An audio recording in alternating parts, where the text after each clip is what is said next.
Hey YouTube, Mr. Lubufu here with more Magic the Gathering Core Set 2013 M13 spoilers. Before I start, I am going to make another shameless plug. If you look at some of my previous... First thing, we have myself, Roxabox, and 90, Milo the Great One, and Mr. Anonymity Trade. If you don't know any of those people, you should go subscribe because they are all awesome. We did a podcast thing where we rated the Planeswalkers, and you guys should check out those episodes. They're pretty fun. And other shameless plug, I wrote my first article and got it published on cardshark.com, so if you guys could do me a favor and check that out if you want to read I thought it was pretty entertaining, but if you don't like it, then rate it down. Either way, now on to the spoilers. So first things first, we have Sarah Avenger, double white 3/3 flying vigilance that you can't cast during your first, second, or third turns of the game. I'm glad they reprinted this. Is from I believe Future Sight, and I like it. And it's another angel. I didn't actually have this one, so yeah, it's pretty cool. Actually, it's not Future Sight. I think it's Time Spiral. That's the one. There we go. Good job, me. At least I caught it. So I'm glad they reprinted it. I'm not sure how much play it'll see, but it's okay. Honestly, since you can't cast it in your first, second, or third turns, you'd have to cast it on turn 4, which at that point I would argue Restoration Angel will probably be better. Now let's move on to another reprint, Door to Nothingness. It's a 5-mana artifact, enters the battlefield tapped, and white, blue, black, red, green, and tap and sacrifice it, target player loses the game.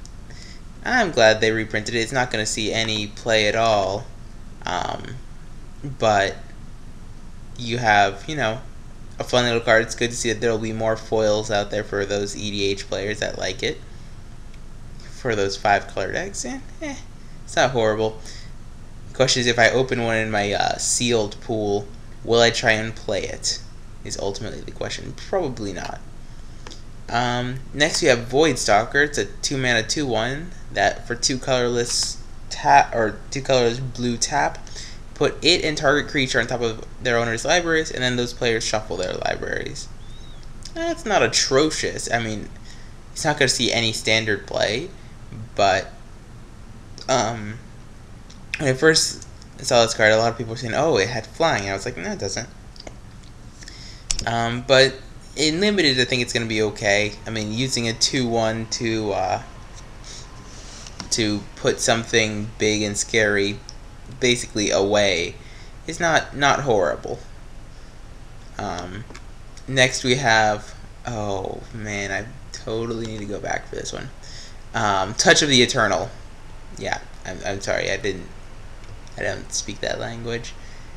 So it's a 7-mana enchantment. At the beginning of your upkeep, your life total becomes equal to the number of permanents you control.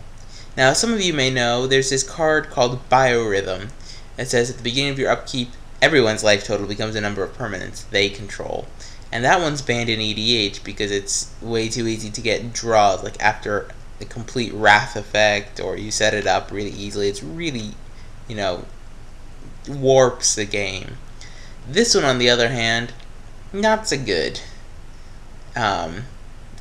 If you get rat or have everything blown up like obliterate or anything like that, right? Then you just lose. Actually, no, the enchantment would go away too. Never mind. But either way, it's not very good.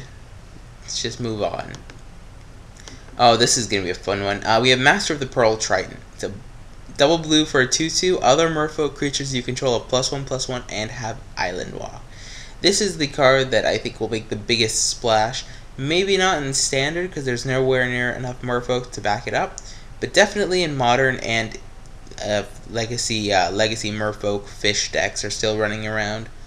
I would argue that he's better than Lord of Atlantis because Lord of Atlantis gave all merfolk +1/+1 and Island Walk, where this one is just for your guys. Mark Rosewater hinted that there's going to be this sort of Lord thing, which is pretty cool. I always like the Lords. And Master of the Pearl Triton is certainly a good one. It's a good reason to keep your Ether Vials at 2, that's for certain. And last, the most controversial card of the ones released, Slumbering Dragon.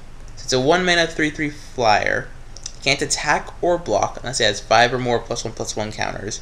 Whenever a creature attacks you or a planeswalker you control, you put a +1/+1 counter on it.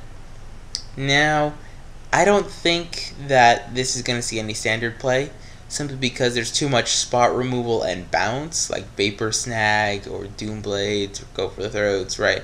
So they could attack you a few times and then eventually they just kill it or bounce it and the clock gets reset. When I first read this, I thought this was considerably better because I read Slumbering Dragon can't attack unless it has 5 or more +1/+1 counters on it. I was like, oh wow, 1-mana 3/3 flying blocker? That's really, really good against Delver, for example.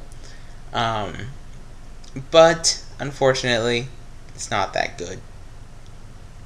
So there's been a lot of controversy whether or not it's good or not. I don't think it is. I think with too much bounce and spot removal, it really needs too much work for it to be good. Anyway, thank you guys for watching. Rate, comment, and subscribe.